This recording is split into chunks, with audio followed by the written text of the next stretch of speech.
When I picked up the phone to ask my son Max when his wedding would be, my daughter-in-law Lena looked me right in the eye and said with a chilling smile, "Oh, we already got married yesterday. We only invited special people." The words hit me like a bucket of ice water. Special people.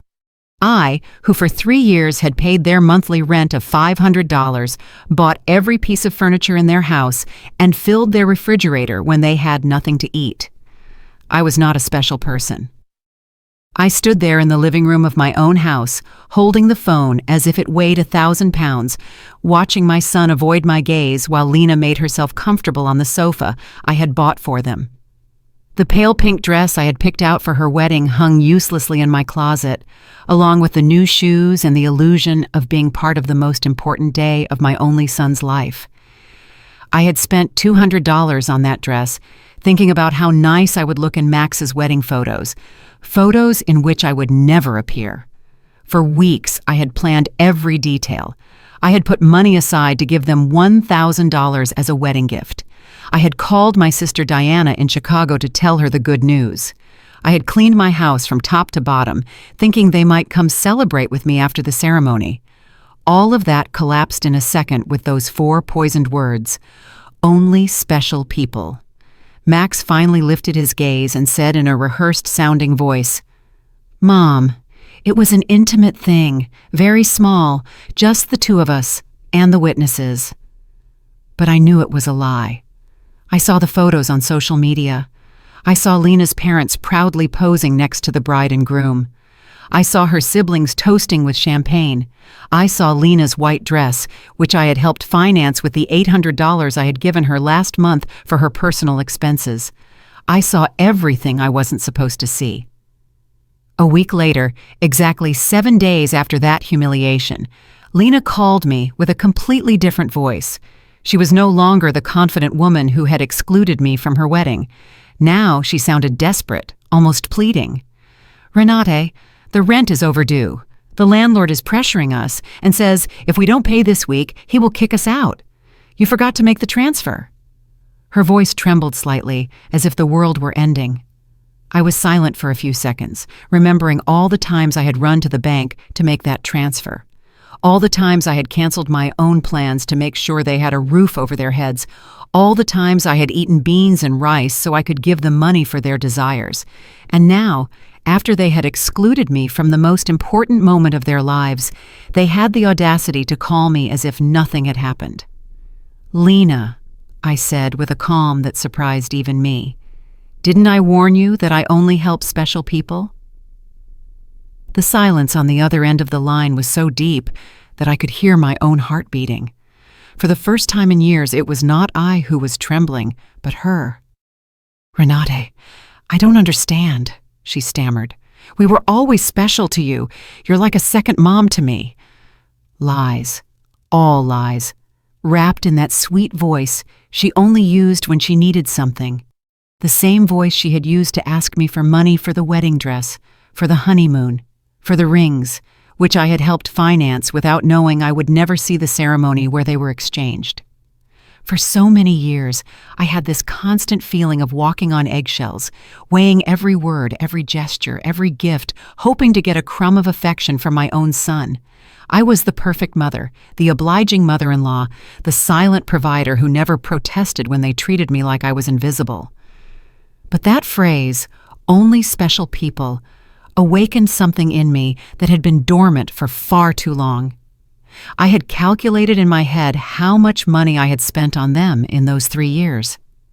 Between rent, food, gifts, emergencies, and whims, it was over $20,000.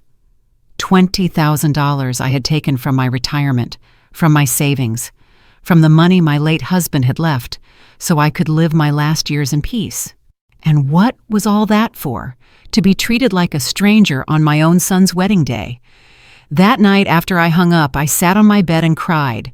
But they weren't tears of sadness. They were tears of anger, of accumulated frustration, of years of silently endured humiliation. I cried for all the times they made me feel that my love was a burden, my presence a hindrance, my money the only thing I had to offer. I cried for the foolish mother I had been, for the woman who had lost herself trying to be indispensable to those who considered her dispensable. When I woke up the next morning, something inside me had changed. It was not just the pain of betrayal, it was something deeper, colder. I stood up and looked at myself in the bathroom mirror. The same tired eyes as always, the same wrinkles that told stories of years of giving love without getting it back. But there was something else in my gaze, a hardness I didn't recognize, a determination that had been buried under years of compliance. I went to the kitchen and made coffee, as I had every morning for 40 years, but this time I didn't think about calling Max to ask how he had slept. I didn't check my phone in anticipation of a message from him apologizing for the previous day's humiliation. For the first time in a long time, I was my own first concern of the day. I sat at the table where I had so often planned surprises for them, counted bills for their expenses, and cried silently when they treated me with indifference. Now, this table would be a witness to something completely different. I took out my checkbook, my bank statements, and started to do the math. I wanted to see, in exact numbers, the extent of my own foolishness. Monthly rent of $500 multiplied by 36 months was $18,000. Food and supplies, approximately $200 a month, was another $7,200. Birthday gifts, Christmas gifts, anniversary gifts, at least $3,000. Lena's medical emergencies, $800. The car loan they never paid me back, $2,500. The air conditioner repair in their apartment, $600. The living room furniture, $1,200, $33,400. That was the exact sum of my generosity. $33,400 I had wasted from my husband's inheritance, from my pension, from the savings I had put aside penny by penny for decades of honest work. All that money thrown out the window to keep two adults comfortable who couldn't even pretend to respect me. The phone rang, and I saw Max's name on the screen. Normally, my heart would have pounded as I ran to answer, hoping he would finally apologize and explain that everything had been a misunderstanding. But this time, I let it ring once, twice, 3 times. Finally, it fell silent, and I continued drinking my coffee as if nothing had happened. 10 minutes later, it rang again. This time, it was Lena. I let it ring too. Then a text came from Max. "Mom, please answer. We need to talk." I deleted the message without replying. At 2 o'clock in the afternoon, I decided to go for a walk. I hadn't done that in months without a specific purpose, without an errand related to them. It was always the bank for transfers, the supermarket to buy them something they needed, the pharmacy for Lena's medications. Today, I went for a walk just because I wanted to. I walked past the park where I had often taken Max as a child. I remembered that sweet boy who hugged me tight and said I was the best mom in the world. When had he become this man who treated me like an ATM with feelings? When did I start confusing love with money? When did I start to believe I had to buy my own son's affection? At the bank where I had so often made automatic transfers, I stopped in front of the door. The branch manager, Mr. Klein, saw me through the glass and waved. I had known him for years. He had processed every one of my transfers to Max and Lena. He had watched my account drain month after month to fill theirs. I went inside and walked directly to his office. "Mr. Klein," I told him, "I need to cancel the automatic transfers I have programmed." He looked at me, surprised.